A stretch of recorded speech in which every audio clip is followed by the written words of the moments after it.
there. Good here. Did you ever do Doom? Did you ever do Doom: The Dark Ages? I haven't done Or Dark like, Ages, but I played 2016 okay. and part of Eternal. I kind of bounced off Eternal. Um, but we are live behind the blue curtain. So, uh, hello, welcome to Derps Talk About Games. I'm your co-host Mango, And I am your co-host, Buddy. and Hello. Oh my and god. today we're gonna talk a little bit about an industry garbage fire. You might not call it a sprint. You'd call it a marathon, maybe. But before you do that, I want you to folks to know what it is we do on this program. Listen, we like to talk about games, and today is a day for talking about wild things in games. Yeah, so I came to this inorganically. I've not been paying much attention to Marathon. I don't care about shooters all that much. Uh I care a little bit about Bungie. I typically like, I have respect for Bungie. Bungie are kind of like elder statesmen in the industry who I think do, smart things and are, I don't know. It's like it's a studio that everybody knows, that it's been around for a long time. It's very famous.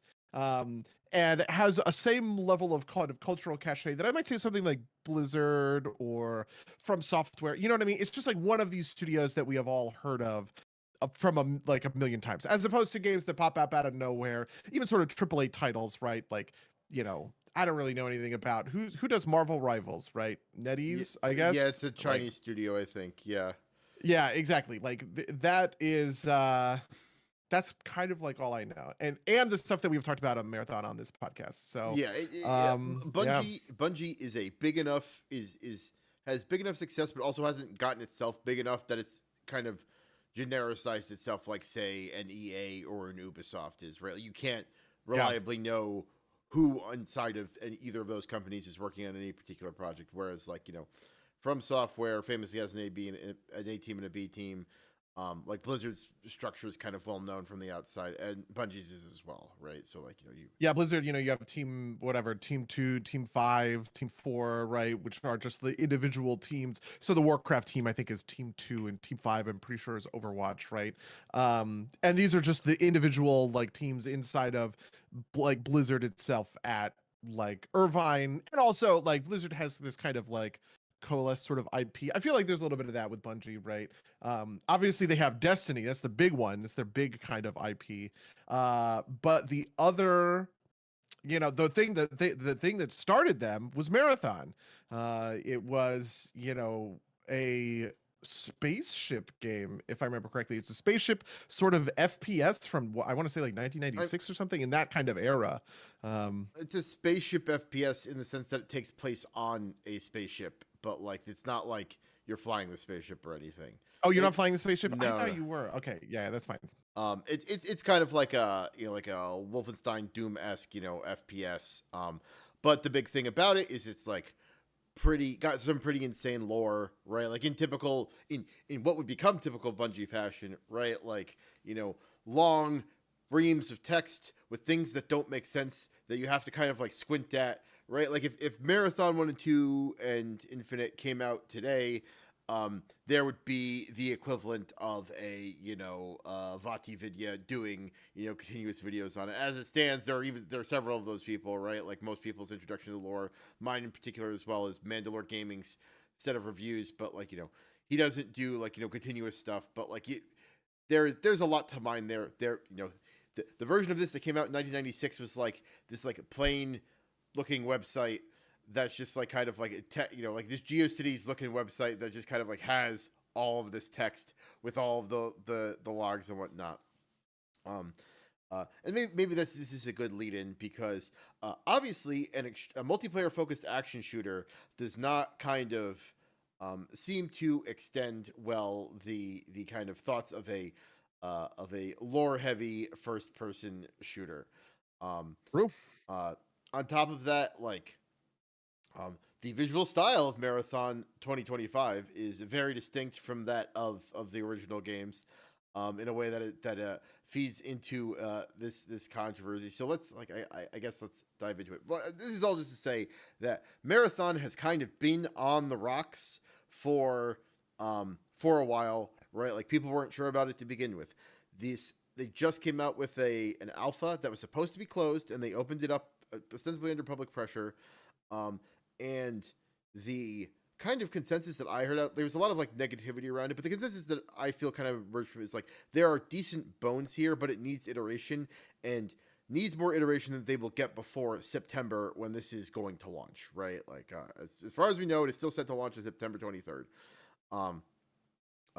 And so this is all kind of like building to kind of like a kind of like miasma of not so greatness, and then this kind of other shoe drops where on Twitter this artist Anti-Real posts pretty compelling evidence that someone at Bungie had taken her art off of her Twitter and put it straight into the game. Like there are things that like you know maybe a hardcore fan could argue, but then there's like the one that's really damning to me is there's like a box that says like daily drop by Anti-Real that's just like in Marathon somewhere, right? Like it's like, and so one, this everybody's kind of this like this is the thing that's caused everybody to kind of write off Bungie. There's some nuances here too about how Bungie's behaving. I would not say that they have behaved perfectly, but I also think they're taking more slings than they necessarily deserve to. Just to kind of give you you and our audience kind of a kind of full picture of this. The art style of Marathon is very distinct. And if you look at Joe Cross, the graphic or the visual lead, I think is the title for Marathon, he has been doing art in this style since long before the stuff that's been taken.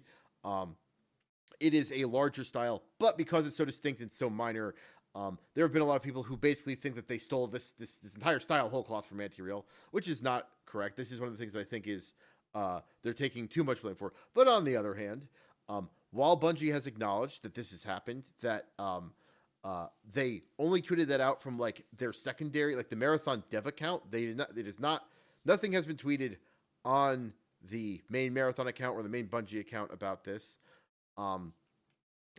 Presumably for some sort of legal reason. They say they are working with Anti-Real, and Anti-Real has not posted anything on her Twitter either about it. So I assume that that's all still in process. But the official explanation is an ex-employee or an ex-contract artist put it into the code base, and it has been there undetected. There is some doubts as to the veracity of the story. Other things like this have happened at Bungie in the past, and so people are willing to give them much less benefit of the doubt. But that's kind of where things stand on this particular controversy. How much of this have you followed, buddy? I have followed I saw the tweets because it blew up. I'm not even on Twitter these days, but fucking, I don't know. Somebody linked it in a Discord or somewhere. Maybe I saw it on like the work Slack or something.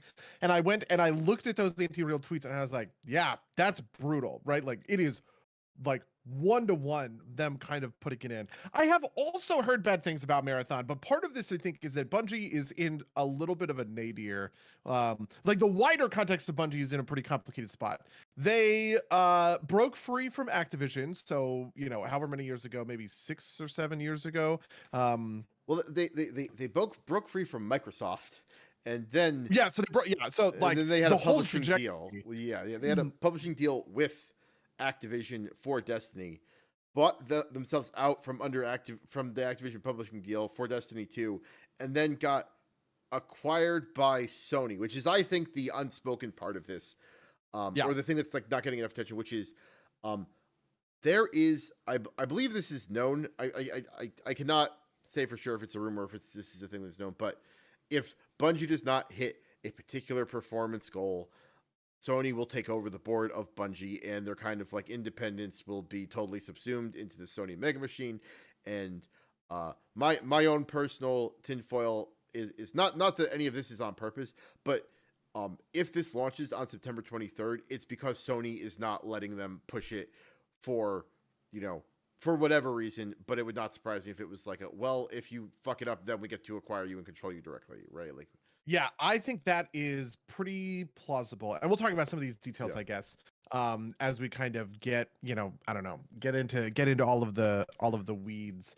But a lot of my thinking really comes down to this sort of feeling that um, Bungie is a pretty poorly received, it has just bad cultural cachet at the moment, right? When people think Bungie, they tend to think bad stuff. And there's a bunch of other, because all this stuff with Marathon is one thing, right? But a Destiny 2 expansion, I want to say last year there was a Destiny 2 expansion that was described to me by friends of mine as the Shadowlands of Destiny 2. Shadowlands, obviously, we've talked a million times on the podcast, but they're trying to explain to me how people hated this fucking expansion so much and all of the lore implications and all of this other kind of stuff. And they explained, they were like, it's as if they made Shadowlands, but for Destiny, basically, which I think was maybe like the Path of Light or something. It was maybe, I don't know, 2 years ago. I would say it's 2 years ago, because the latest one, or the latest big expansion, was very well received, which is kind of like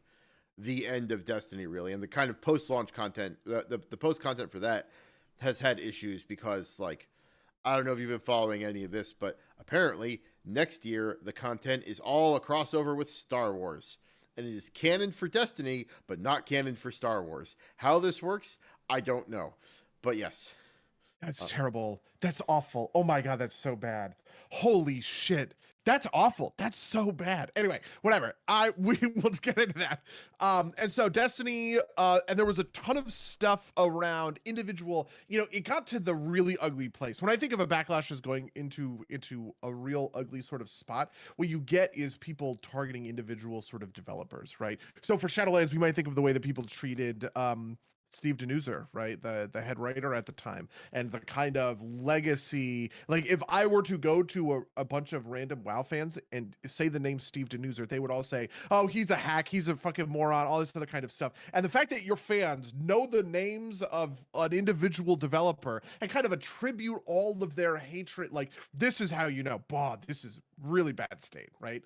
The backlash is really harsh. And then Bungie had like 3 rounds of layoffs over the course of 2023, 2024, just absolutely gutting the studio from multiple different levels. Oh, on top of a whole, sexual harassment allegation, like, this was just on a complete other end of backlash, right? One of the executives is sending super explicit text messages, drunk texting members of the team, and all of those court records are out and unsealed and generated a ton of sort of like, so all of this stuff is piling on top of just Bungie, just making it super tough to be a, kind of a fan of Bungie, right? Someone who is a big believer in all of this stuff, kind of. And then on top of that, now you have sort of a pretty lukewarm reception to some of this Marathon stuff. And I think of this as like the primer, right? Like, this is, just soaking everything in gasoline, and then that plagiarism stuff, this is the match, right? It's all burning down. And I think that's what the Paul Tassi video that you shared with me makes the case for, right? Which is that this is not the plagiarism didn't go crazy viral because, in a vacuum. It did because it is the continuation of a long-running narrative that has been going for years about the degradation of sort of Bungie as a company, and I don't know, decisions that they're making about their games. Yeah, or who knows who's exactly making decisions, right? Like, I've seen things. I think is Pete Hines the executive that like has like a car collection or something. Like, Yeah, I don't even know. Endless jokes about that. In the chat, Jack Chin Opera Singer says, I heard you can't play older expansions content at all in Destiny 2.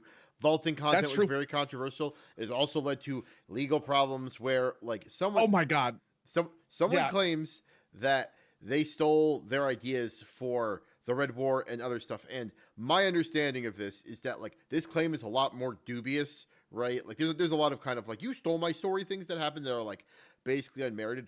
But because you can't play it directly, it's harder for Bungie to get it dismissed because they can't just like produce the work, right? Like, they have to like go to like video recordings that somebody else did to like. Yeah, I watched a whole thing on this about their inability to prove that they own that they like have the copyright on this sort of stuff because they vaulted the content.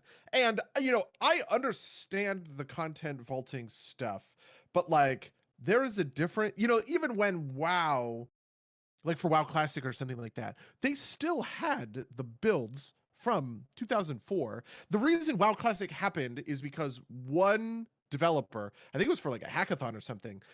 Basically, everybody assumed that the infrastructure work that had been done, kind of underneath, adding in the Battle.net systems, kind of all of this stuff, meant that it would be impossible to stage older builds of World of Warcraft. It would just be fundamentally like the architecture just wouldn't make sense. I'm pretty sure it was during a hackathon, because I think this was at BlizzCon. He was like on a panel or whatever. He basically talked about how he was like, yeah, everyone thought this thing was true, and I just took a week and I brought it and I put it in the Battle.net launcher. I showed that we could integrate it with our modern architecture. That's because there is some level of a preservation sort of effort that's happening at Blizzard. If there were, I don't know, like copyright concerns about, let's say, classic era quests that got deleted as part of, the Cataclysm update or something like that, they could still produce all of that stuff for the court, but it seems like Bungie isn't even capable of doing that, which is like, Jesus Christ, what are we doing here? Yeah, I mean, I also don't know how much of that is like, well, in order to do that, we'd have to take two programmers off of Marathon to do this, right? And we have to launch Marathon in 4 months, and so like, the lawyers can work in parallel because because there's no problems with Marathon yet. How could there be?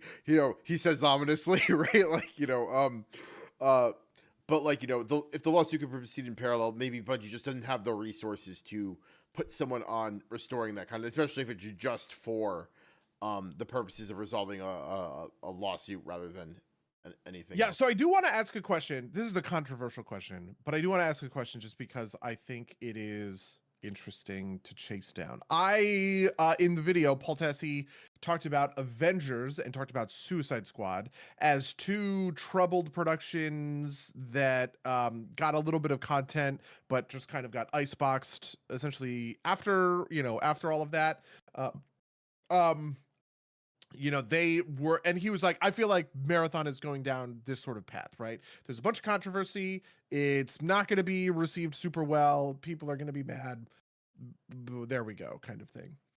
But I think that there's a counter argument that he's not necessarily seeing, which is the power of it's kind of like there's no such thing as bad press, which is not a good argument. And obviously I'm not here in my capacity as like an industry professional, but in my capacity of an industry professional, it's a dog shit argument. There absolutely is bad press.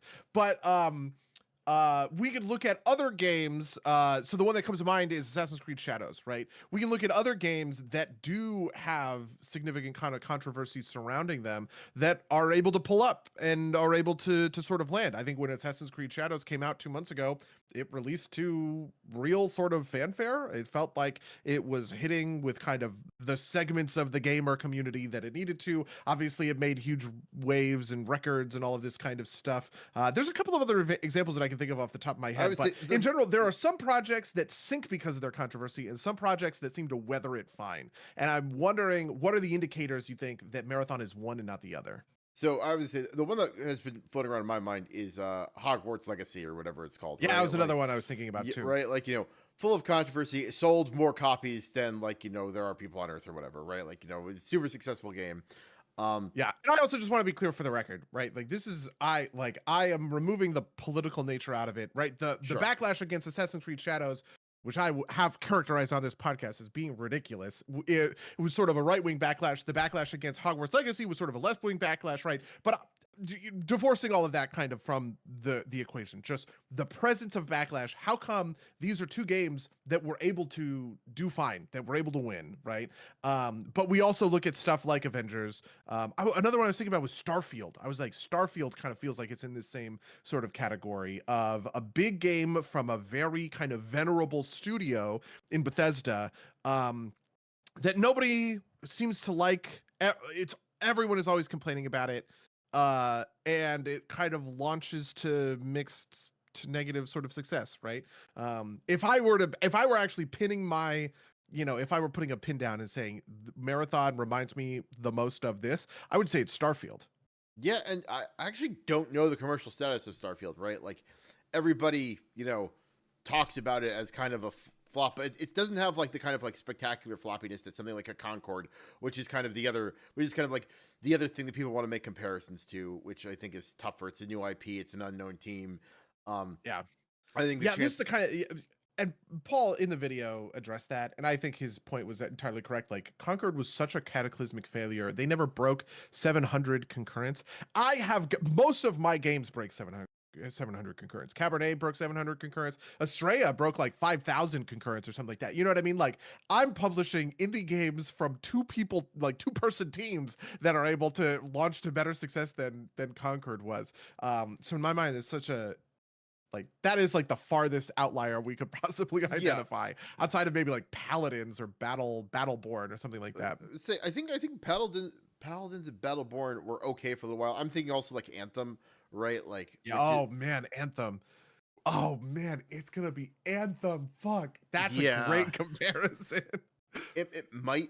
So here's kind of my thought, right? Like why did Assassin's Creed and Hogwarts Legacy fly? Because it's got normie penetration, right? Like, Assassin's Creed is a normie game series, right? Like, Hogwarts Legacy, every millennial until like 2 years ago decided, like, Harry Potter, Harry Potter was 75% of millennials' like entire personality until like, 2018 or whatever, right? Like, and so, that's obviously going to still sell like hotcakes regardless. They could have probably like, it could have been a bad game and probably would have done well enough, right? Like, but on top of that's a good game, right? So I think part of the fundamentals there are like the games are, even if they're like middling, like my impression of Assassin's Creed is like it's pretty good for an Assassin's Creed game, which is maybe damning with faint praise, but it's kind of like if you are into Assassin's Creed games, you will not be disappointed by what you get out of Assassin's Creed Shadows. Yeah, and I feel like there are a lot of people. Part of it I also just think is something I say is in my mind, value is kind of like the product times the marketing in a way, right? The product is good. Assassin's Creed Shadows and Hogwarts Legacy. I mean, I haven't played either game, right? But those are both well-reviewed games. People like them. It was the kind of thing that attracted a lot of attention. I think that the product of something like Starfield, or even when it breaks my fucking heart, Anthem, just the product wasn't at the it just wasn't there, right? And I think that plays into the conversation around Marathon quite a bit more. Especially because, one of the things that I think makes Marathon complicated is the fact that it's an extraction shooter, which is a genre I don't comprehend very well. It's an attempted casualization of a hardcore genre, right? I see, like the positive version of this is Fortnite, right? Like they took PUBG and made it so that everybody and their brother, can talk to James Earl, the ghost of James Earl Jones, which we might get to later in this episode. Resounding success by the casualization of the format. And obviously Marathon is attempting to make a like there have been a couple of different attempts or different extraction shooters, but nothing that's kind of aiming at this kind of like this is an extraction shooter that a normie can play.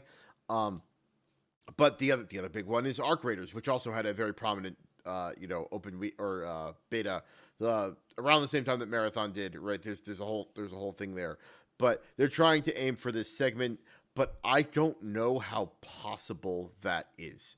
Right? Like are you familiar with like the base mechanics of it? Like do you know what an extraction shooter is? Okay, let me explain an extraction shooter to the best of my knowledge, and you can correct me where I'm wrong. My understanding of an extraction shooter is that I think of it as a roguelike mostly. I think, like, in my mind, extraction shooter is part of the roguelikeification kind of stuff I talk about, right? Where you are entering sort of a space, you are pulling in you are getting a bunch of like loot and equipment, you're fighting people in the, in a PvP sense, and the goal is to extract with your equipment, which you then can then like use for your loadouts going forward, right? So my understanding is that, you know, you go in, you get cool loot, and then you bring that out of the game, like out of the sort of playable map, but you can then redeploy with your loadout back, you know, back sort of in, right? So what a good player could do is get a bunch of good gear for a strong sort of loadout, bank some aspect of it, and then come back in at maybe 50% power or something like that in order to go get more gear and make more kills and all of the rest of it. I don't know how accurate that is. Like I said, I've never played one. That's just my understanding based on what I've read or seen So or all the rest of it. that's mostly there. I never made that roguelike connection, but that makes sense to me. So it's not at 50% power, it's at 100% power, right? Like you can bring exactly back in what you took out. Part of this is that there's like some metagame elements, right? Like you extract with things that are valuables that you know, turn into, like, that you don't need to carry around with you. They're not direct in-game power. Some of it, you mentioned PvP. There's also a PvE element typically, like there's some, you know, minor map enemies to fight. The Yeah, big like thing, creeps or whatever, yeah. right? Yeah. So the big thing that you didn't say outright was that if you get killed, you lose everything, right? Everything stays Oh, there. true. Yeah. Yeah. And well, because people can loot you, right? Isn't that Yes. the whole point? Yeah. I kill another player and I get to steal their cool shit, and then I can extract with it. Yeah. And Yeah. like, you know, Okay. you can like, even if you die to an NPC, you also lose it, right? Like you can't extract, like, you know, it's not like you have protection there. These games have various amounts of metagame around it. Something that when you lose has said in the chat is that like being an extraction shooter that's both hardcore and not as annoying as Tarkov, because the game, like the surrounding part of Tarkov is kind of obtuse, which makes sense to me. The other big one in this category is Hunt Showdown, which I think does kind of hit that lane that I When You Lose is talking about, but is also of a particular aesthetic. So if you're not into kind of like Louisiana Bayou and like that era weapons and magic, then, you know, maybe it won't resonate with you. But the metagame, I think, is not as obtuse as Tarkov's. And part of the thing that comes along with all this is because everything is so high, like so intense and so like both competitive, but also this looting aspect. Cheating is super fucking rampant, right? Really? yeah. I didn't know that, actually. This is like a thing that every one of these games ends up fighting at some point. Like, you know, like when everything's on the line, people are, I guess, willing to bend their stuff more. And because it's all smaller scale stuff, I think there's just like the companies haven't kept up with, been able to keep up with it as much, right? Like Tarkov, I think, has this problem. I know Delta Force, which is a thing I dipped my toes in a couple of months ago, apparently has this problem.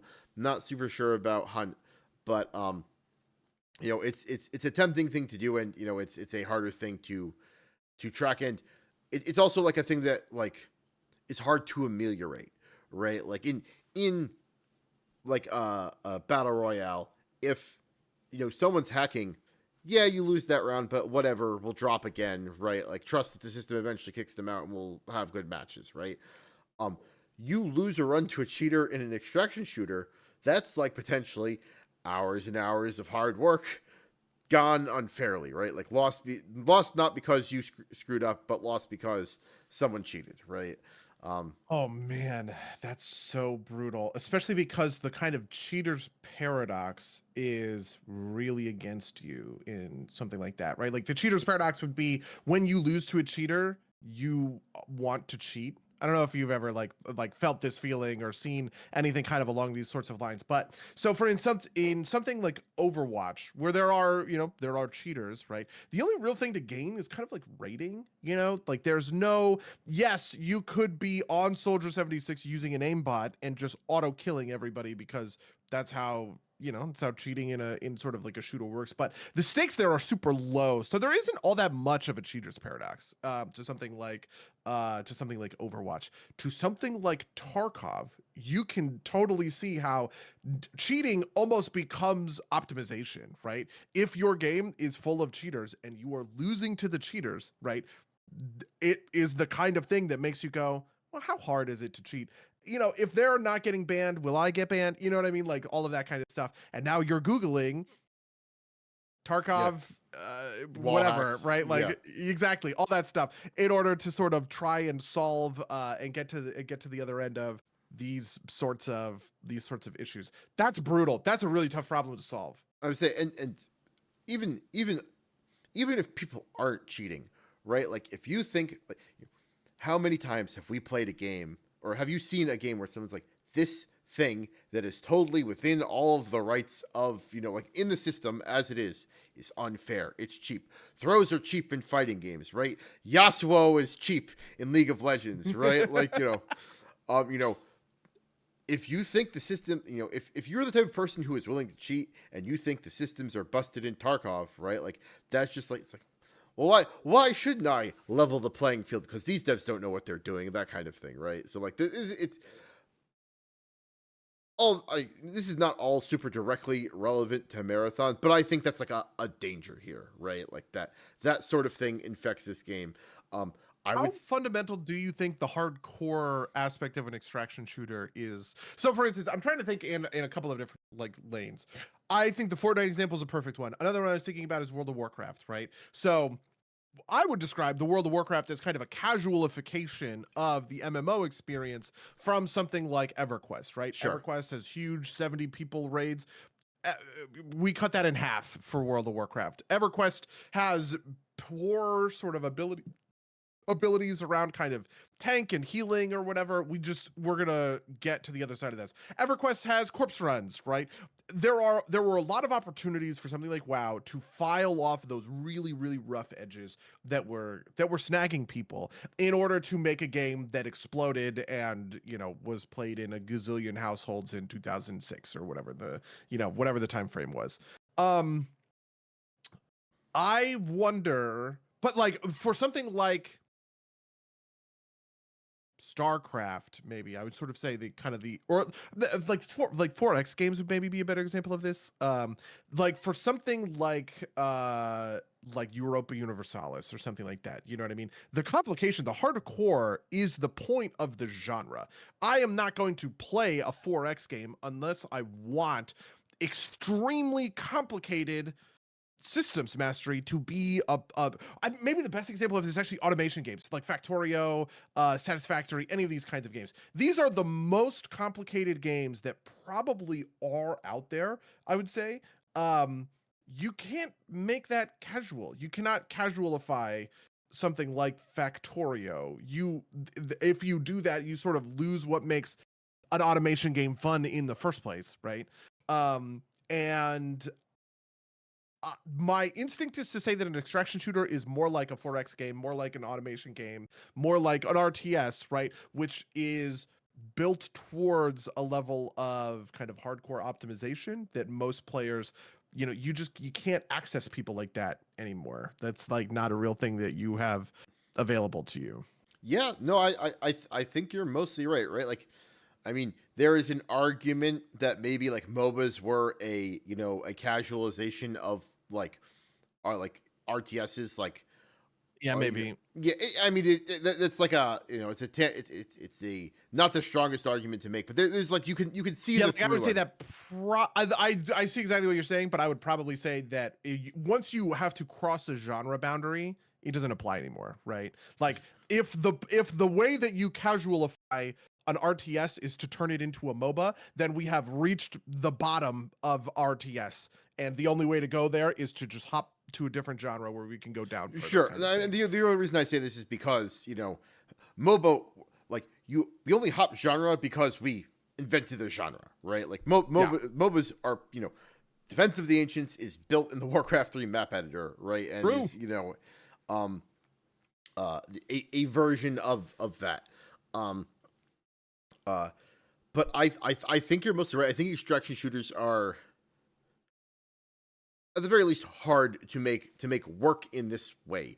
I can't see and I think that's potentially what's going to cause like Doom. It might Doom Arc Raiders, right? Like I don't quite know what has engaged people with Arc Raiders, but like how much can that hang on? Maybe if you can kind of capture that spirit of, well, it's kind of like a BR, but maybe but you can bring things in, and so you're not as worried about about the uh, uh, uh, about holding on to things. Like, it doesn't matter if you die, type of deal.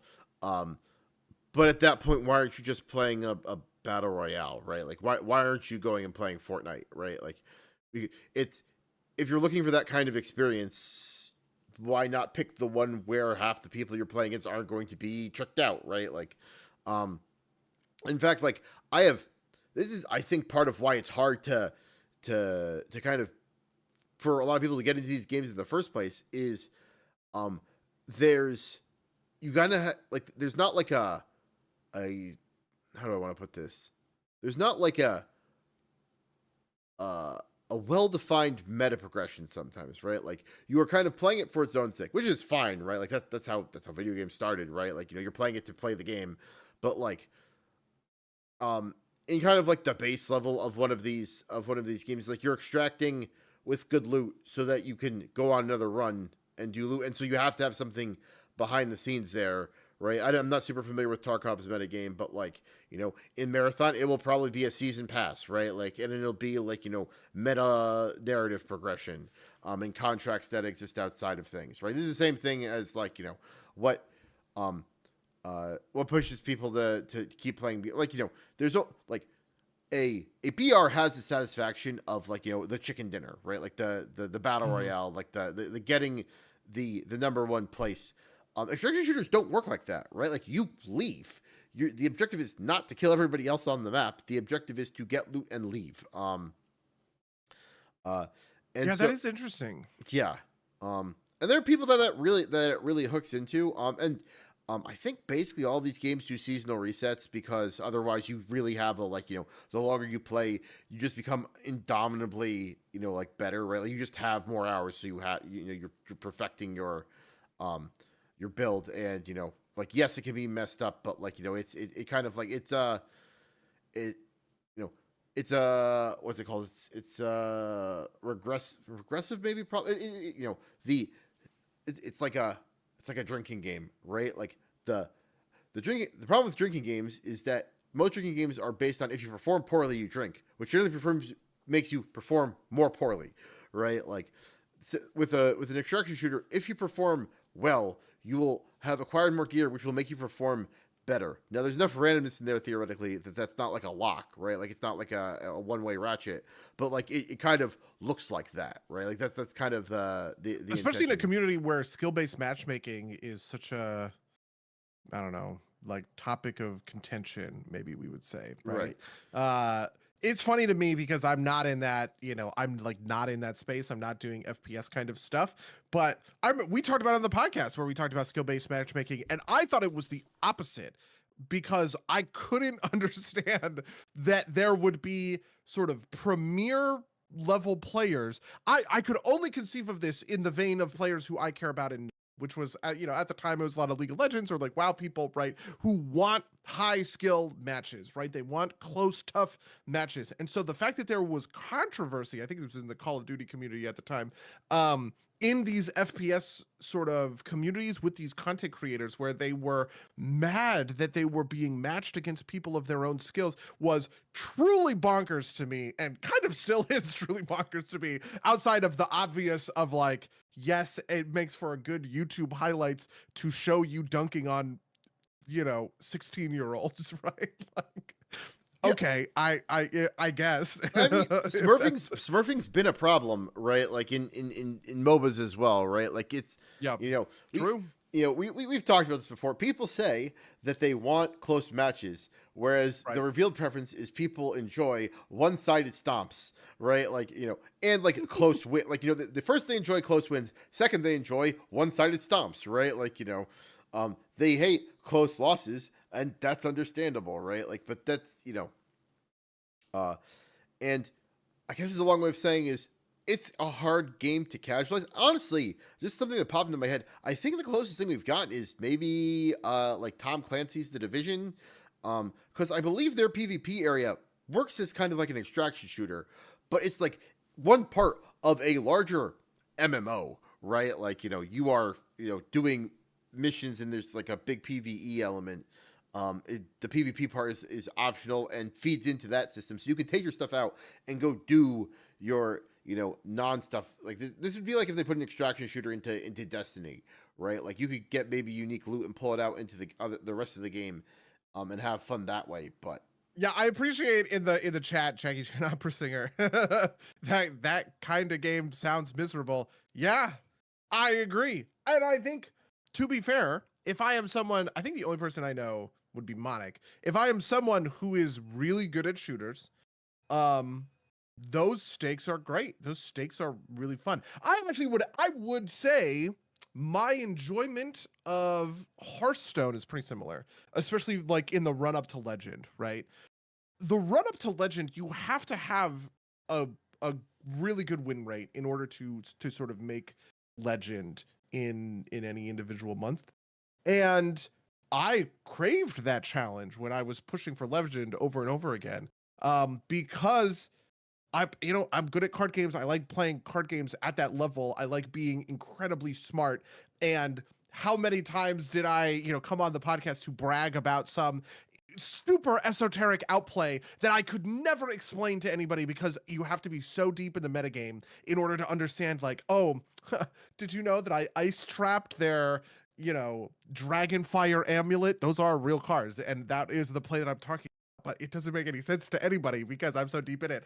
Like, I totally understand how that could be interesting and that could be fun, right?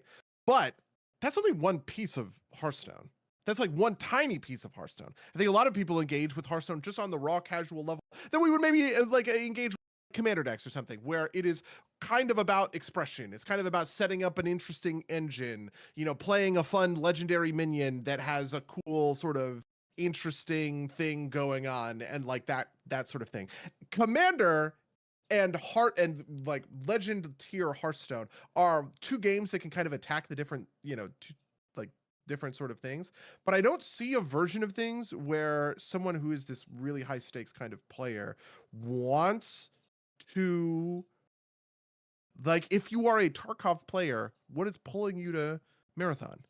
Why don't you just keep playing Tarkov? yeah, and on top of this, the hardcore players, from what I understand, are not super well sold to the marathon because of the casualification efforts, right?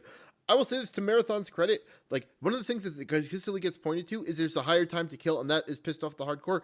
I think that's a thing that's kind of important for getting new players to be able to play the game and feel like they're having fun, right? Like, Yeah. a lot of my experience with extraction shooters is, I turn around a corner and I'm dead, right? Like, because I'm, matched. They're relatively small player based games, so it's hard. There's not enough of a noob pool to like make that work. And the games are designed to be lethal, so having like a higher time to kill, I think, is important for a casual version of this to work. And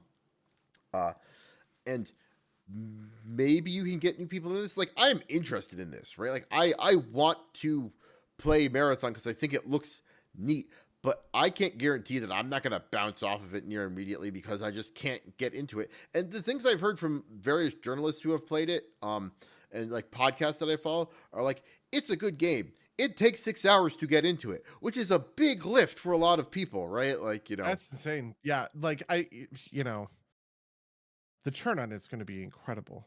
yeah. And the thing that I don't, this is the other part of it. The fact that it is Marathon itself, in a world where,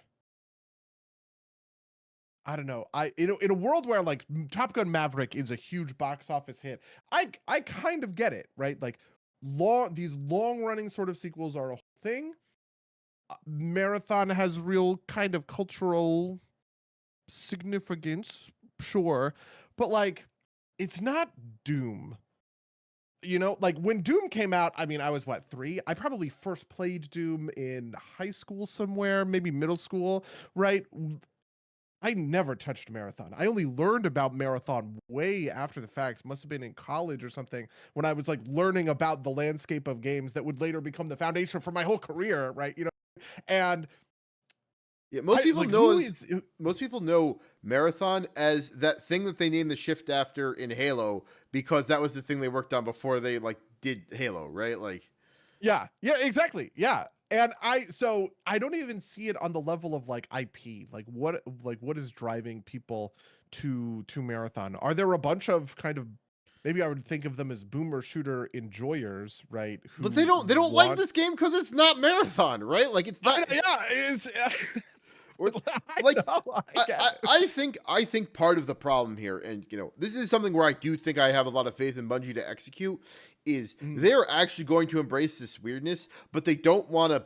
Like they want to do it Bungie style, which is like, oh, this is a normal extraction shooter, and then like a month in, you're going to be finding like weird stuff that you're going to be putting together in ARG, and whenever the the Marathon ship level launches, that's when things are going to really pop off. But that requires leveraging the trust you have with people who are a fan of you to hold with you long enough for it to get good, right? Like this is I think maybe the fundamental problem is there's like, this is a thing in industry, right? Like what I see is happening is a reliance on Bungie magic and a hope that even if it launches not great, they can get it to good within, enough of a time span that it's not a total failure, which is what happened with Destiny and Destiny 2, right? Like, those games started off mid and like gained commercial success, right? And they're not the only example. It's not a Bungie exclusive thing, right? Like No Man's Sky very famously launched in a terrible state, and then, People Make Games or whatever the name of that company is. I've got that totally wrong. So People Can Fly, I think, or something like that, right? People Can Fly, I think, is a different Hold on, we're gonna figure this out. I don't fucking remember. No Man's Sky. Is Hello Games. We were way off. So wrong. Whatever. Who cares? They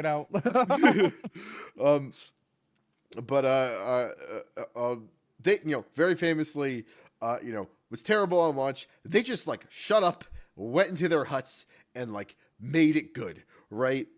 Bungie doesn't have that opportunity, I don't think. I think like even if this is not the intention, I think that Sony comes and debungifies them before they have a chance to like make it good if it doesn't launch good. And maybe that's okay. Maybe that's good. Maybe that's good even. Maybe Sony will let them make it good and like be a better steward of them than the current Bungie leadership. But I don't know. I don't really put a lot of faith in I don't put a lot of faith in Japanese businessmen or American businessmen. It's not like a Japan thing, but I don't put a lot of faith in like corporate interest to kind of let this thing happen. You have to have people who are willing to make the financially unsound decision for the sake of passion, right? Like, that's an interesting, kind of coming from you, to be honest. Well, it's like an interesting point of view. That's like a very, not to be political, it's like a very progressive sort of talking point. Oh, the evil businessman don't understand art and won't let the creatives be creative, right? No, well, it's an argument I would make on this podcast. The point isn't that's correct. It's that it can work out sometimes, right? Like you have to make the wrong decision because you care. Right, like maybe they should cut and run, right? Like, but they're willing to stick to it because they care about it, right?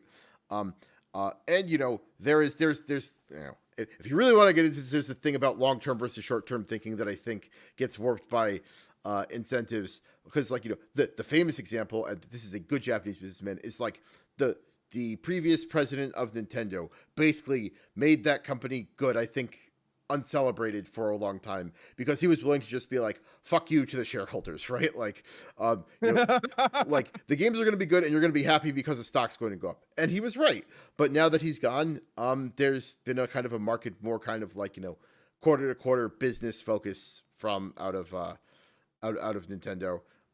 I think the same thing, like Sony is not in a great place with this generation, right? Like I was, apparently all of the best-selling games on PlayStation are like Xbox first-party titles, right? Which is a whole weirdness thing about the current state of the industry. By the way, this is like my favorite thing, especially because not that I consider myself like an Xbox or whatever fanboy, but I think Sony has been riding it high for too long, okay? And I just want to see an underdog win. Yeah. In the chat, Lou says, funny enough, the story around Marathon rhymes me with Destiny. I think your sum and substance here is correct, Charles. The famous underdog, Microsoft. Yeah. In this specific, part of it is I also just think that I like, I think if you were to go back 6 years or something and ask who's doing it right, everybody would shit on Microsoft. And I kind of feel like everybody, or specifically Xbox, it's about like Xbox versus PlayStation kind of fanboys. You know what I mean? Because like Xbox 6 versus years Sony ago, ponies. yeah, it's like 6 years ago. What were the Xbox? Like nobody cared about any of the Xbox exclusives or any of the Xbox kind of stuff, but everybody cared about God of War, Spider-Man, right? You know, you had The Last of Us, right? You had these kind of premier Sony Santa Monica, Naughty Naughty Dog. Dog, Insomniac, right? Were kind of like putting out sort of the bangers. And then Microsoft's answer to that was, fuck you, I will spend $200 billion, right, to acquire Blizzard and Obsidian and Bethesda, and now all of their games are, oh yeah, well, go fuck yourself, Avowed, you know, like Doom. Expedition Obsidian 33. Remastered. We found a Frenchman. He made a great game. He's ours now, right? Exactly, yeah. This Frenchman who Ubisoft kind of like kicked out, you know, yes, I will give him $1 gazillion, and he is this weird fucking JRPG that everyone will love for reasons I frankly don't comprehend. It's just like, it's kind of nice to see Microsoft sort of on an upswing, in just a pure, you know, I don't know which one of these corporate overlords is doing better at any given moment. Yeah, I mean, you know, they chose to stay the course and like make it work and adjust their strategy, which is like, you know, we're not going to be hardware exclusive, but we're going to have Game Pass and it runs on Windows machines and Xboxes, right? Like if you want the value, you got to, you know, come over here, but if you want to play your games on PlayStation, go for it. We don't care. I think that, yeah, I think that's really smart, to be honest with you. Yeah. You know, okay, I want to talk a little bit about the plagiarism side of things. Yeah. Because this one is also really interesting to me. Partially, like I said, I think that all of this stuff has been Tinder. The plagiarism is sort of the match, but it's also really bad plagiarism. Probably some of the worst I think I've ever seen. I'm gonna be honest with you. There's a lot of these controversies that I think of as kind of bad, but like fundamentally sort of like toothless. So for instance, an example of the one I can think of is Five Nights at Freddy's. There was an update for VR, like one of the VR games or whatever, and they made new key art for it. And in the key art, the person who made the key art used fan-made models, I think, as kind of a component part. I think that's bad in a certain sense, right? But like it's not super one-to-one, if that makes sense. It's not like the plagiarized model was in the game. It's not like the game was a sort of had plagiarism in it, right? It was this offshoot, it's a piece of marketing material, kind of all of the rest of it. These are sort of obfuscating factors. Also, it wasn't just lifted one-to-one, it was used as a pretty direct reference, right? Which I think also kind of like makes a big kind of difference. The marathon stuff is not that. The marathon stuff is essentially downloading fan art and then putting it in like it's real art, like it was real art that your artists who work at your studio kind of did. I don't know. So that seems, I don't know, that just seems wild to me, right? Like, and what kind of response? I mean, what, I did not watch this live stream. Did you watch the big live stream that everybody's talking about? I didn't watch it live, but I did listen to it afterwards. Yeah. Was it as bad as they sort of said? It was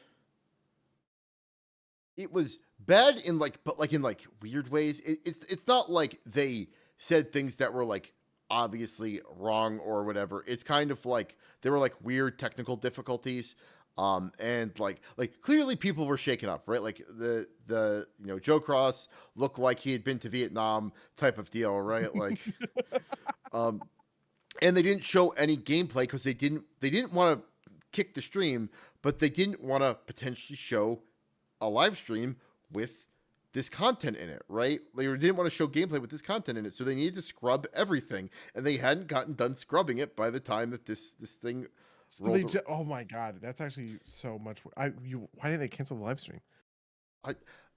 I think because they didn't want to be like, you know, they didn't want to be like, okay, like, I think they're caught between a rock and a hard place, right? Like, sure. There's no good decision. If they cancel the live stream, they give in, right? If they... Well, it's not even giving in, right? It seems like the Bungie team legitimately wants to make this right. That being said, Bungie's lawyers don't know what, how litigious Anti-Real is going to decide to be. The answer is probably not very, right? But Yeah. some lawyer gets a sniff of this on the internet and decides, hey, Anti-Real, I can get you a big payday or something, right? Like, and not that I think likely to happen, but like the lawyers have to assume maximum kind of hostility, right? So they can't let Bungie come out and be like, "Hey, we fucked up. This is really bad. We're gonna give Anti-Real $1 million," right? Like they have to be like, we are going to correct this. We have reached out to Anti-Real to make it right without any of the details of what that is, right? And it is on such a short time frame because this comes out, I think, a day before the live stream, right? It's not like they had like time to deal with any of this. Oh yeah, Jesus. Yeah. I'm trying to like Monday morning quarterback it. What would I have done? And I want to say I think I would cancel the fucking live stream. But did they say that they were talking to him / her? It is her. Okay. And yes, they have said that they have reached out to her, and I assume that's that that's still happening because I assume that if something happened, Anti-Real would have said something. Like Anti-Real has posted nothing, right? Like if Anti-Real was posting more normal posts than Anti-Real posts, I would say, oh, she signed an NDA and this is over, right? But not posting anything. I don't know. I've got. Well, we'll get. I'm going to say that there's a part of me that there's what's the. I've got the copium in me, and the copium is that maybe they turn this around and turns out Anti-Real is now like a lead artist at Bungie or something, right? Which would be insane, but you could see something more maybe a softer version of that. Like Anti-Real is going to be an official consultant and their artist in the game officially, right? Oh my god, it's the ARG. Yeah, that would be a real fucking. That would be the wildest thing if it turned out that Anti-Real, was working at Bungie the whole time, right? Turns out Anti-Real was the ex-contractor devs that uploaded their own art into the Yeah, that is also a wild story, right? Like a contractor drops something into the code base that then gets used a bunch of times. I mean, go for it. I want to say that that aspect is if you don't want to believe that because of other things with Bungie, that makes total sense to me. But as a story, that makes sense to me, right? Like if you don't have a particularly locked down code base, if we talked about this around the Blizzard controversy, part of the reason why the magical Blizzard years were magical is because they had a loose culture, which had the advantage of having them make great games where they all were pretty tight knit, and it also enabled certain people to be abusers, right?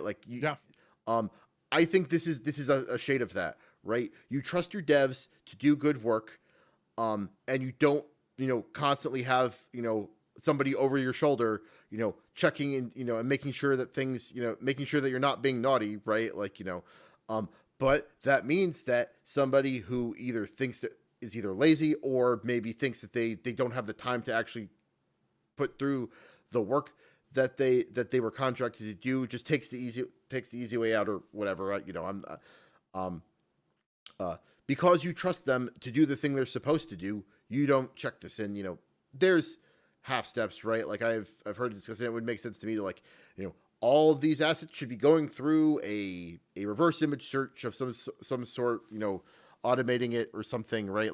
To make sure that this kind of stuff doesn't happen. I don't know how easy it would be if this was assembled into a decal sheet. I have also heard versions of things if you went to make a vision board before the game was produced about how this game should look, you would pull this art, right? You would also pull Joe Cross's older art, right? And maybe something gets mixed up on the inside, and an asset that was on a vision board gets pulled into the main code base, which is bad. That's what I would expect to happen. That kind of thing does in fact happen kind of all the time, right? Not that it's ever happened to me in a professional setting or something like that, but I'm thinking about movies and stuff, right? There's a video about this from Every Frame a Painting where he talks about how he's like a YouTuber for film, and he talks about the nature of film scores and temp tracks, because what happens is if you're a director for a movie, for a film, you set your film to music from other films in order to get the mood right while your soundtrack is being kind of worked on. And what will sometimes happen is the director will go to Hold on a second. We've disconnected. oh I think we're back. We're back. Sorry. Relaunch it to your every frame of painting bit. Okay, yeah. So Every Frame of Painting made a video about this. It is all about temp tracks, right? Like temporary kind of music that exists in movies, because something that happens is during the filmmaking process, right? You're a director, you've done all your photography, you are in the editing stage, your soundtrack is not yet done, right? How do you communicate the important moments in individual scenes?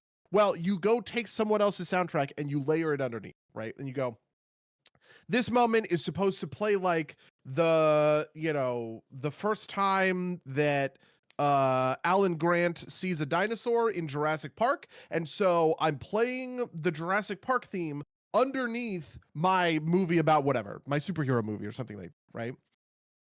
Then when the soundtrack guy comes, the composer comes and goes, "Hey, what do you want me to do for the soundtrack?" The director then goes, "Oh, well, here's the movie. It is set to the temp track, right? Do that, try and do the same thing." And so you get our kind of these like photocopies of a photocopy. A very famous example of this that actually happened for real is in the movie 300. The soundtrack for the movie 300 also has credits that go to composer for the movie, I think it was Titus, because there are moments from the movie that from the soundtrack 300 that are so close to the temp track that was used, which was Titus, that they actually decided, you know what? Yeah, this is kind of plagiarism. We will just give you the right. We will just share rights. We'll give you kind of a writing credit on the soundtrack that you didn't even participate in, just because it was too close to the temp track, right? And that makes perfect sense for me in terms of video games, right? Oh, what do I do? What do I do? What do I want this to look like? Well, here is some fan art from a person who's very capable, right? Use something like this, and it gets put in the wrong folder. Someone makes something and they put their thing. Ooh, I'm a crunching developer. I'm an artist at Bungie, and I'm crunching really hard. And at the end of my day, I am exporting all of my assets. And wouldn't you know it, I export the stuff on the vision board into the asset folder, and I export the assets that I've been working into the vision board. Like super simple substitution mistakes like that happen all the time.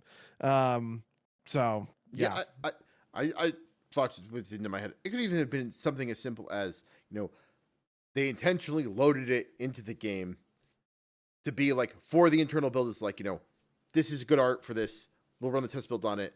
And presumably the contractor that loaded it into the game was also the person that would be responsible for taking it out of the game, and they no longer are, employed by Bungie. And so that just like didn't happen, right? Like, whatever system was supposed to market to be taken out, like, didn't get followed through on because the person who was like, I could see that being a real version of this, right? Like, somebody, something got lost in connection, especially, I don't know. I don't get the impression that like a lot of these places follow super rigorous, kind of, guidelines for this kind of stuff. And unless they're like very like, for better or for worse, Bungie feels like it retains a lot of its indie spirit, or its independent spirit. Indie is maybe too strong, but that's going to come with like a level of non-professionalism, essentially, right? Like where you're not going to get these things coming out, and like it is so blatant, right? Like you look like it is one for one pictures, right? This is not someone trying to pass this off as their own. This is not like someone who made something too close. This is like someone directly put Anti-Real's art into the game. And so I don't know how. I would certainly like to. I think going into detail about how it happened would do something to restore some amount of faith. But I also don't think they can do that for liability reasons, which is a shame. Who knows? Yeah, I mean, I think the only real answer is they get Anti-Real to release claims, right? Like they do some sort of weird settlement with Anti-Real. They say, hey, we'll admit no wrongdoing. You release your claims, and we'll explain what happens. It's the best that we can kind of like hope for. But hey, Charles Chess says, I'm sure that no one except the contractor knew the files were copied whole. So yeah, Yeah. Whoever put them into the game is the only person that knows. Is my guess. You know, like I said, I would not call you unreasonable if you were like this is not, there's a, they are lying or obfuscating something here. Yeah. Like have you seen the Nerf gun thing? A Nerf gun thing? There's a Nerf skin for Ace of Spades that like looks like it was copied from a piece of fan art. And this is in Destiny 2, right? And but that one has the kind of like, change your homework a little bit type of vibe to it. But I also don't like. I have not investigated that one closely enough, but this is kind of why the water's kind of sour, because this is like the third or fourth time something like this has happened. Okay, yeah, I had not heard about that one. Yeah, but I hadn't either actually. I heard about it in the wake of this because everybody was like, this is like the third or fourth time it happened. So I have not dove deep on that one, but like that's kind of why I understand people who are less than willing to believe in give Bungie the benefit of the doubt, I guess. Yeah. Well, I guess that's that. Is there more that you want? Did we cover everything? I think so. I hope this game comes out okay, right? Like, I would like for it to be good, but who knows?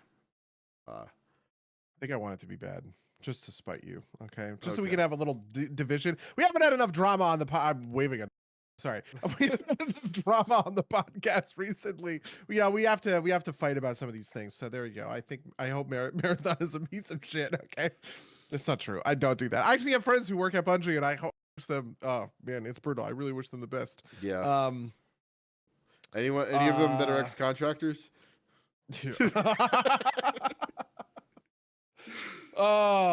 No, for legal reasons. Obviously, I'm not going to discuss no. Any details.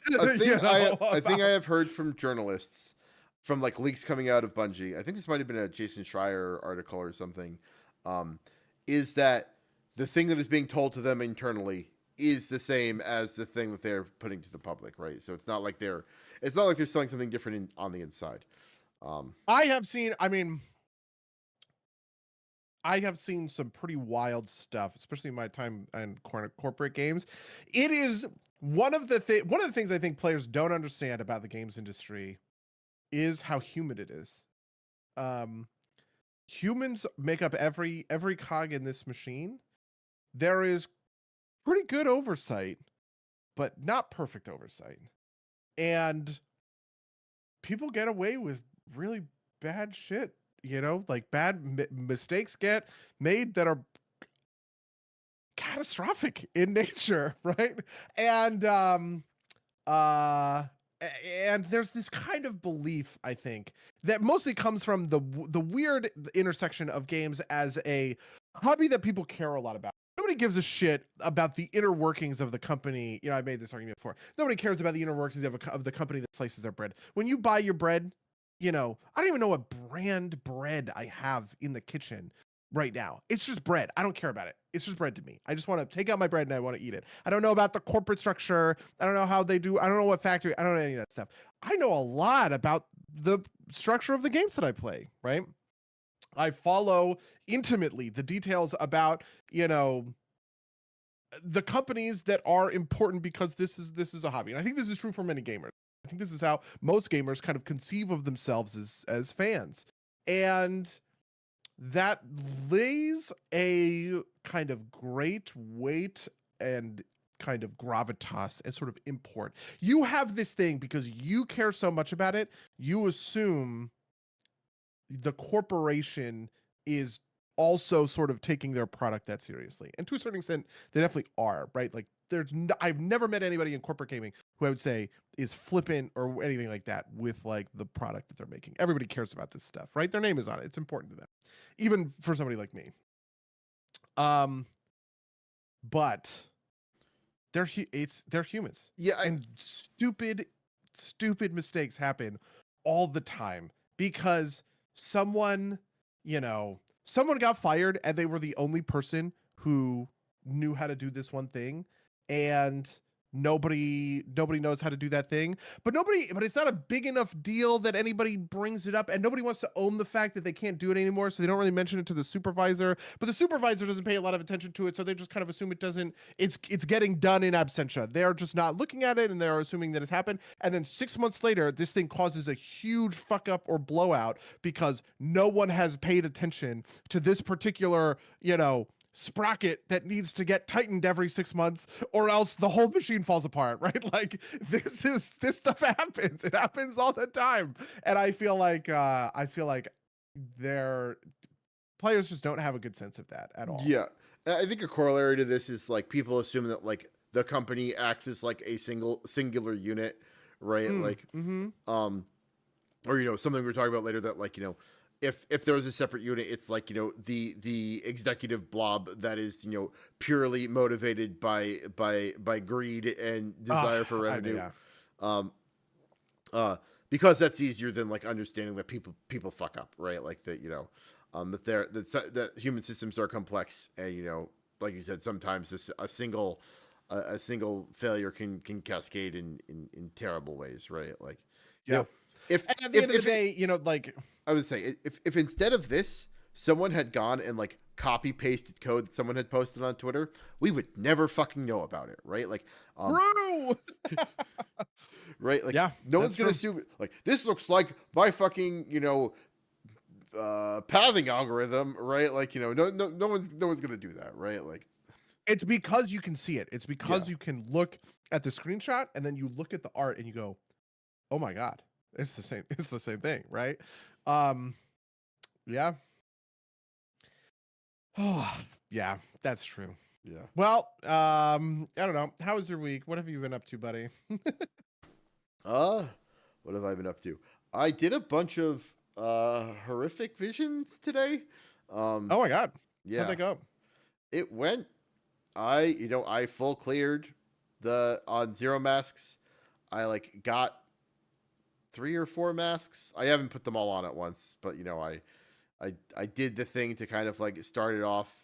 I did a full clear with a single mask.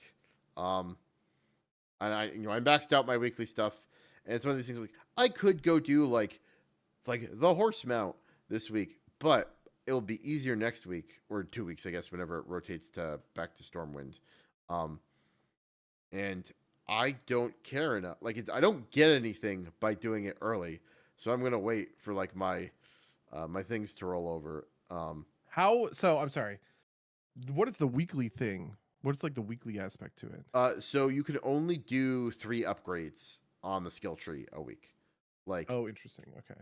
It's like, I think it's like a. Oh, like, does that mean in 2 weeks? I haven't done any of these. Am I gonna be able to do 6 in 2 weeks or something? I don't know. I assume so.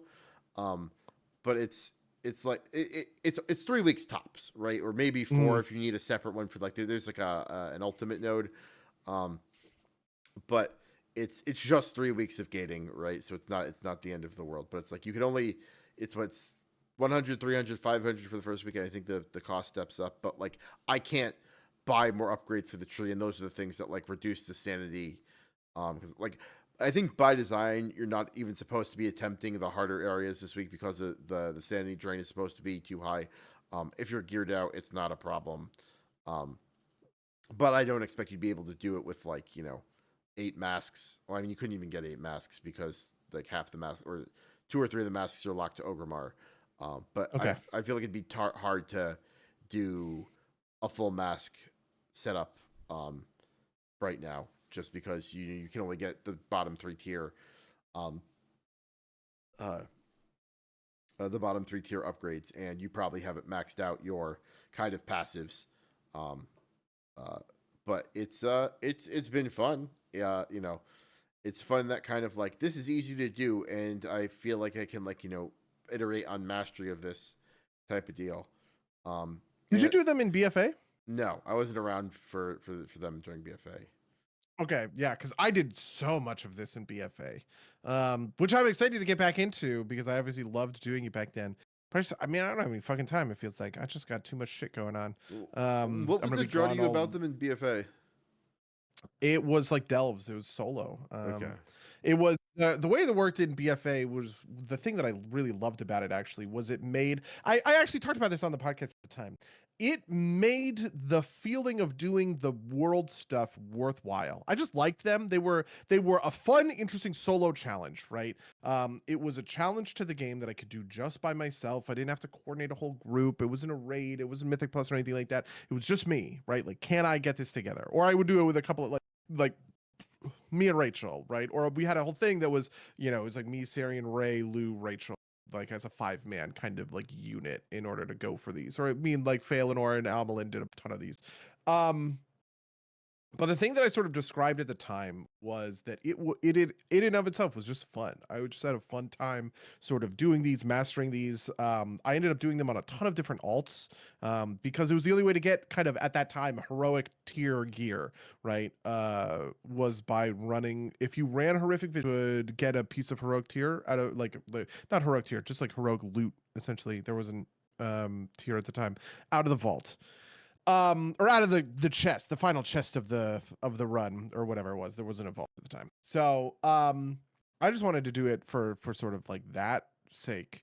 It was a way that I played a ton of different classes. It was always a new and interesting kind of way to come dog shit sort of character, right? Like somebody who's like really low level and figuring out how to do it on them. I loved that. And then it made the world's quest stuff fun because I was having fun doing like doing this thing. It meant that I had a good, interesting reward for going and doing the world quest that unlocked. They came in keys. It was sort of like I don't want to say like Torghast because they changed Torghast, but um, it was you did your like dailies, you filled up the bar, you did a big weekly quest, and out of the weekly quest, you got a couple of keys, kind of thing. And so it made that part fun. I don't do any of the world's quest stuff anymore because I have no reason to, right? But in a world where you can imagine I'm enjoying doing this thing and I want to do keys or whatever, like yeah, there it is. So I don't know. That's how I viewed it at the time. I feel like right now I just don't have any. I don't have any like spare time for any of that stuff. I'm like barely able, it feels like, to get in my Mythic Plus every week, and that's the important one to me because that's where like the Myth Track gear is coming from and the Gilded Crest and kind of all that stuff.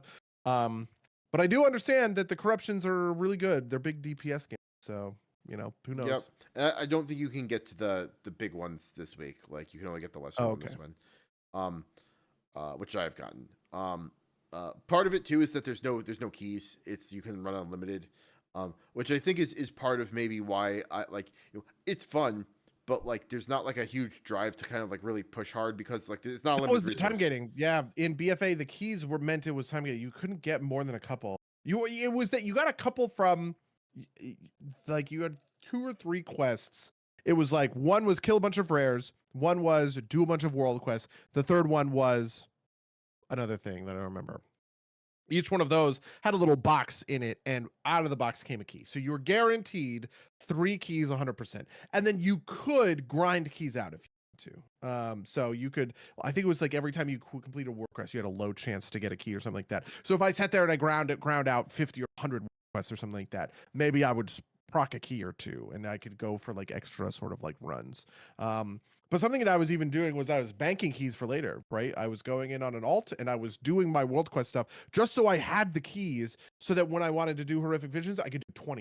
You know what I mean? I could just back to back to back to back to back, go sort of like all the way, sort of all the way through. But once you ran out of keys, you were fucked. And I loved the stakes of that. I thought the stakes of that were super fun because it was like, man, when you whiffed it, it sucks, but I don't know, it was super into it. So there. Yeah, no, I like that is what I'm saying is kind of the thing that I think makes it a little bit less impactful is that there's no you just go in, right? So, Yep. um, and because of that, like there is a part of me is like, why would I run like aside from like the challenge and the achievement, right? Why would I run a multi-mask run when I could just run 2 single mask runs, right? Like the scaling on the rewards isn't big enough, and it's like it is trivial to do a full clear on no mask, and it's not hard to do a full clear on 1 mask, even without the upgrades. And I'm fairly good, but I'm not ultra geared. Right, I'm like high level 665 at this point, I think. Um, Yeah. And I think that I love the sanity mechanic. I thought the sanity mechanic was incredibly smart at the time because it really rewarded certain kinds of play that I thought were really compelling. One of the things that was a lot of fun was doing it on a rogue. I was doing it on Zudaj at the time because rogue, you can stealth. Ooh, that's really interesting. Okay, now I can avoid certain like a really deadly kind of like pack or whatever. Rogues also have really good options some stuff. Sprinting, right? Being able to just cover ground really quickly. Another one that I really loved on Rogue is Kidney Shot, right? You can stun out really important casts, and a 6-second stun is really, really strong. Not all classes have access to kind of something like that. And so it was just like, how can I sort of access the game, use my kit in unique and interesting sort of ways. And the sanity mechanic, which is essentially just a checkpoint timer, right? Like a timer that ticks down, but you can get certain checkpoints in order to still work this way. Like you beat the boss, you get like 150 or something, right? So once you unlock the upgrade, every elite gives you 50 sanity, and I think that goes up as you upgrade the skill. Okay, yeah, perfect. That is exactly how it worked And back in the day. I think beating a boss reduces the. Oh no, it's well, the first time you clear an area boss, it gives you a permanent reduction in the sanity tick down. But ever. Oh. So the first time you clear, the 5 districts of storm, when you get like a minor debuff to like the sanity speed. Oh, that's really interesting. That is not how it worked, but fair enough, I guess. Yeah. You know what it was? The sanity scaled on the cloak. Okay. In BFA. The cloak isn't there this time, so that must be it. I obviously maxed out my cloak because I don't know, that was like a thing to do at the time. But as you ranked your cloak up, your sanity was better protected. So I bet that it is there to sort of just accommodate for that same sort of system. Yeah. Also, the difference I know is that none of the enchants have a downside, which is a thing in BFA. Yeah. Yeah, corruptions. I loved corruptions. I thought corruptions were the greatest. They were super fun, tuning your whole character around the kind of corruptions. Everybody hated corruptions for a couple of different. They're all fucking stupid and lame. Corruptions were awesome. So, why did people hate them? I'm curious. They were random, and some were way better than others. It really just comes down to those two things. They eventually added something called a corruption vendor who you could spend currency in order to buy the corruption you want and apply it to a piece of gear that would make it sort of good. The corruptions came in 3 different tiers, and getting infinite stars, that was the top tier. Getting rank 3 of infinite stars was just like the best single target DPS increase you were going to get. Getting rank 3 of Twilight Devastation was the best AoE that you could possibly get. I remember I was wearing what would be considered like veteran tier boots right now, so like LFR boots, because they rolled Twilight Dev 3 and Twilight Devastation was so fucking good. And I was just like, oh yeah. But like what people saw was, oh my God, I'm wearing this piece of dog shit gear because it has this incredible corruption. I want this incredible corruption on my bis, right? And they were frustrated by that. I didn't care about that. I just wanted I was like, oh, cool. I get Twilight Devastation. Fuck yeah, let's go. They were also so broken. They were so broken. But that's part of what made them fun, is that, there's a sterilization that comes with balance that I really hate, and I just think is like lame. This is part of what makes Commander so special. If we were to be playing balanced Commander decks, right? Like let's say we played Commander decks that followed standard rules or something like that. I don't have access to incredibly powerful spells from the past that we would consider to be like broken or busted or whatever else, right? You also sort of lose some of the majesty of Commander. Part of what makes Commander such a fun Magic the Gathering format is the fact that it's an eternal format. You can have cards from all kinds of eras, even cards that don't work in super intuitive ways anymore, but are just fun and interesting to kind of like deal with. It's the same sort of principle, right? Like the stuff that makes for wild, wacky Commander stuff, because we're using Possibility Storm, a card from Plane Chase from 2008, right? 2009 maybe. You know, like that's beautiful. That's a beautiful thing in my opinion. Absolutely. Yeah. No, I get all of that. That makes sense. But otherwise, I've been doing. I don't know. I've not been watched some JJK, which is good for a shonen. I'd say it's good. I'll say it's good without putting the qualifier for a shonen. Um, it's interesting in that it's. I like started watching the show and like that one's Naruto, that one's Sasuke, that one's what's the name of what's the name of the sensei character? I can't remember. Um, and people who watch the show will know, who have watched the two shows will know what I'm talking about. Um, Kakashi. That one's Kakashi. But then they do some interesting stuff with it too, like just a couple of interesting twists and turns, and the character development that you get out of some of the secondary character. Or there is a real question about like there's the obvious shonen protagonist, but then like the sensei character is also like a pretty central character. Um, so that's pretty cool. Watched a bunch of Four Weddings with my fiance, which is like the most bottom barrel reality TV show. It is four brides go to each other's weddings and like rate each other on like how good their wedding was, and and win a honeymoon based on that. Um, and it's it is like it is clearly like the cheapest reality show. It's like four people who are already having weddings who are paying for it themselves, right? They just send the three other women to it and they get them to rate it. I am like minorly obsessed with the game theory of this. Okay. Because like the correct way to play this game is to rate your opponents as low. Like you could game the system very easily, and I don't know if, and you can't guarantee it, right? So there's after each wedding they give an overall rating score on a 1 through 10, and then for the second part they rank them top to bottom, and so that's harder to game a little bit. But I definitely watched at least one episode where the one person was clearly lowballing her scores, and also when like just based on the shape of the final scores, I'm like, she probably reversed ranked some of hers to take points away from the people, and she ended up winning, right? She ended up winning the the fancy the fancy honeymoon. And so if you're in it to win it, I think you can you can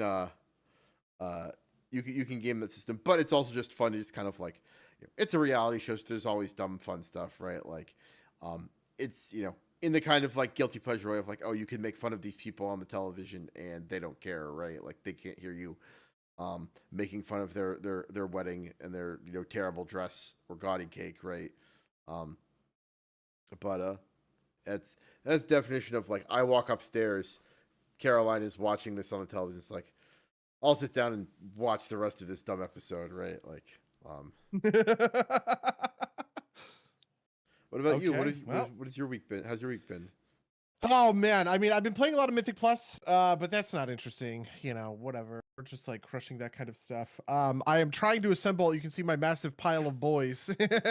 For those of you on the stream or the YouTube, the YouTube video. I am trying to assemble as many of my Warhammer 40K sort of figures as possible, and I'm running into sort of the like I don't want to say I'm running into an issue, and here's the issue. I want to paint well, but paint well mean I sub-assemble. I assemble little tiny bits and paint those first and then pop them on. But then I can't play. I want to play. I want to play with the boys. And so I have a bunch of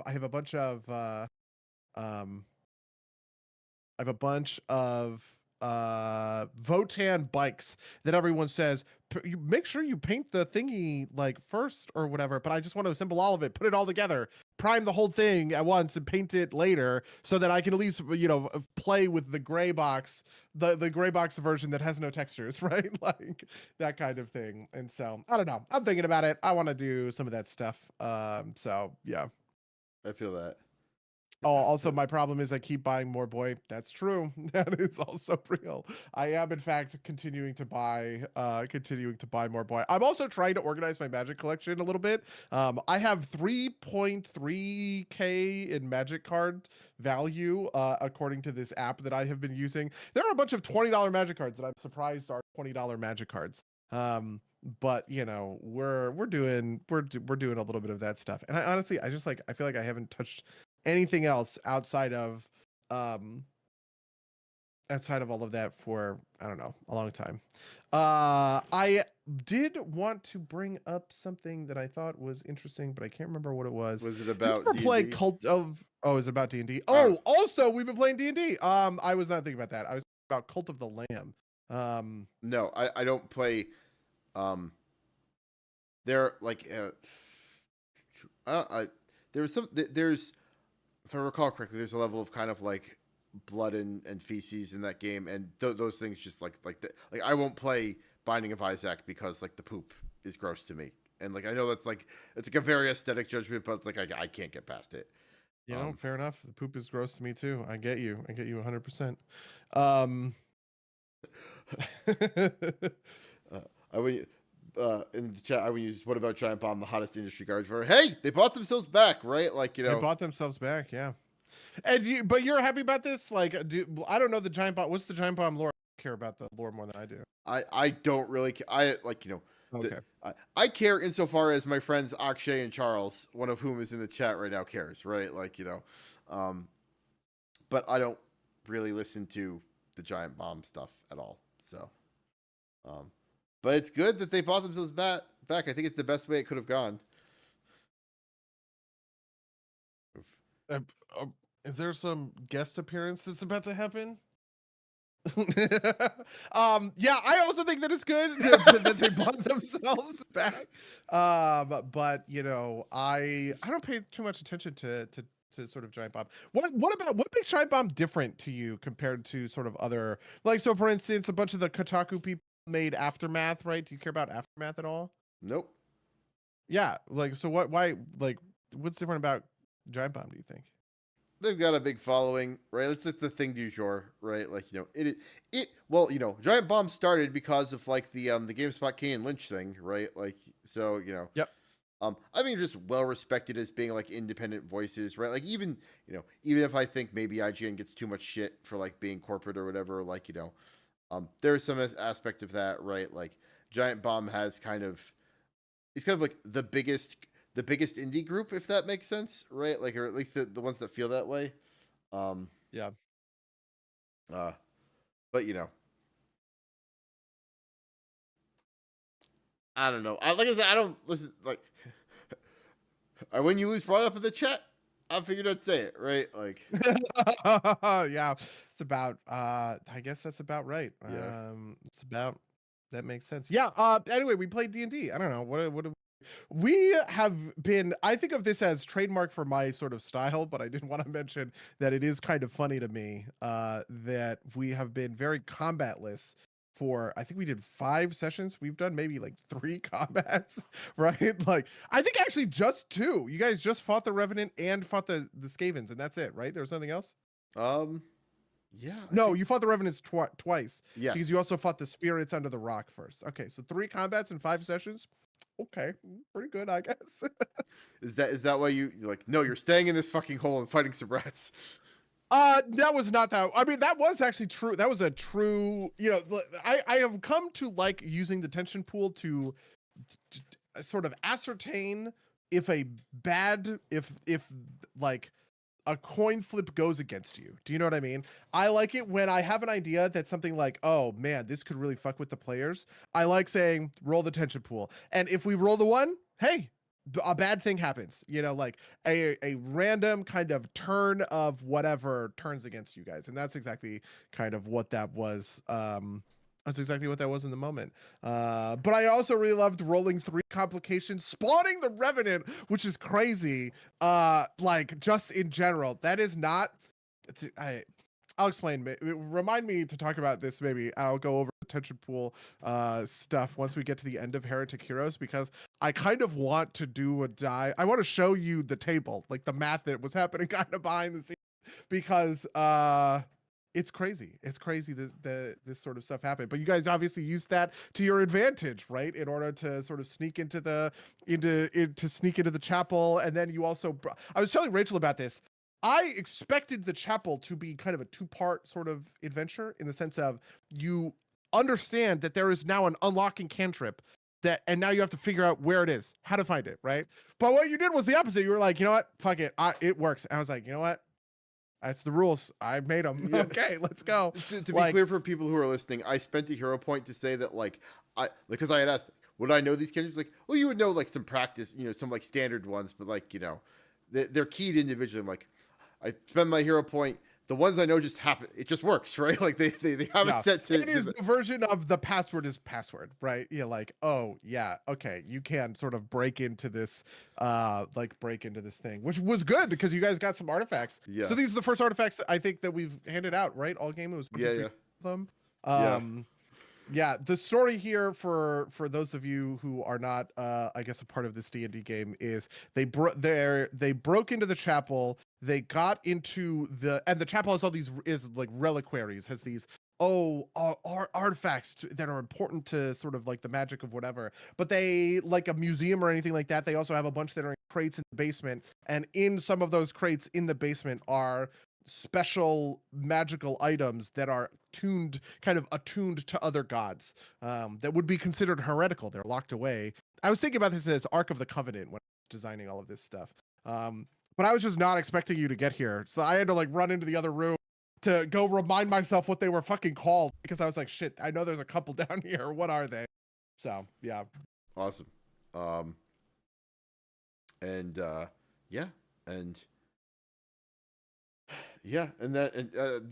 joke that's still Steve's rod of smashing. The thing that's not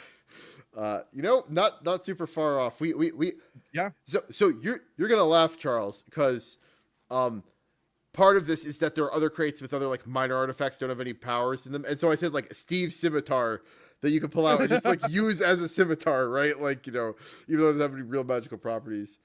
And Jack Chambers obviously, this is the funniest thing to me. Is like 4 of us have found our artifacts. None of them are Josh's, and Josh still hasn't found his power armor. It was funny to me also earlier today. I knew that Josh's power armor. I guess I didn't say this in such explicit terms, but your stuff that you entered the prison with is in the storehouse. And you guys were like, should we go to the storehouse? No, there's nothing in there. That's just for like bricks and stuff like that. And I was sitting there like, but like, hey, that's part of the thing. And also Rachel reminded me that you guys did try and break into the storehouse last time with Frank, but it just didn't work. So now that we're stuck in the trench works, maybe we'll just like rat slaughter our way to the storehouse. Yeah, I mean, this is I